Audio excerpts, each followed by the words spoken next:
Our whole family died that night. The result of one man's decision. It was the last day of school before the Christmas break. After the exams, we went to the basketball game. The kids were hungry after the game. We stopped at Subway. In the car was Lindy, Christopher, Kamryn, myself, and Christopher's girlfriend, Marissa. On our way home, a drunk driver had entered onto the interstate and hit us that night. Lindy, Christopher, and Kamryn did not survive. The drunk driver was going the wrong way at about 90 miles an hour. My dad called me and he said, "Mom's been in a crash. It doesn't look good, but they said she's stable." And I knew the kids were with her.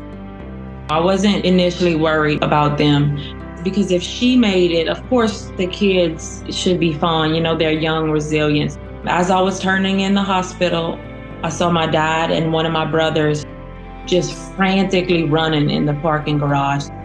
A couple moments later, my dad got a phone call from state police, and they let us know that both drivers in the crash had passed away.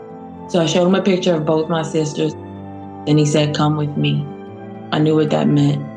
So I walked to the back, and there was a body bag zipped up. I asked my mother-in-law, I said, "Who is it?" And she said, "It's Kamryn." And she looked like she was sleeping. And I asked him, I said, "Are you sure y'all did everything?" I said, "She looks fine."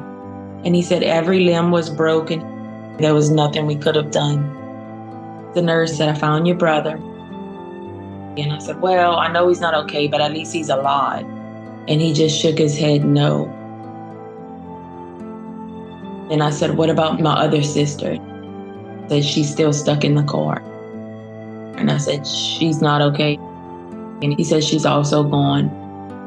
I just remember thinking, this is way too real to be a dream. I don't even think I cried that night because I was genuinely in shock. Those were my 3 babies. The biggest reality of it was being rolled into that house in a wheelchair, knowing that they weren't there.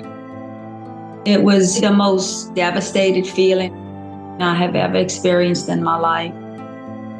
These 3 young, beautiful kids who had just amazing, bright futures ahead of them.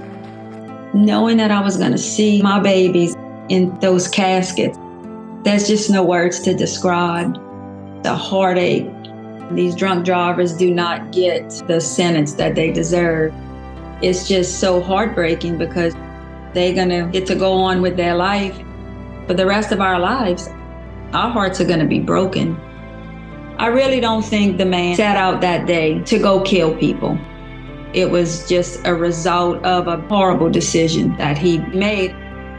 Oh gosh, we don't want another family to have to experience this. Decisions have consequences. Do not drink and drive.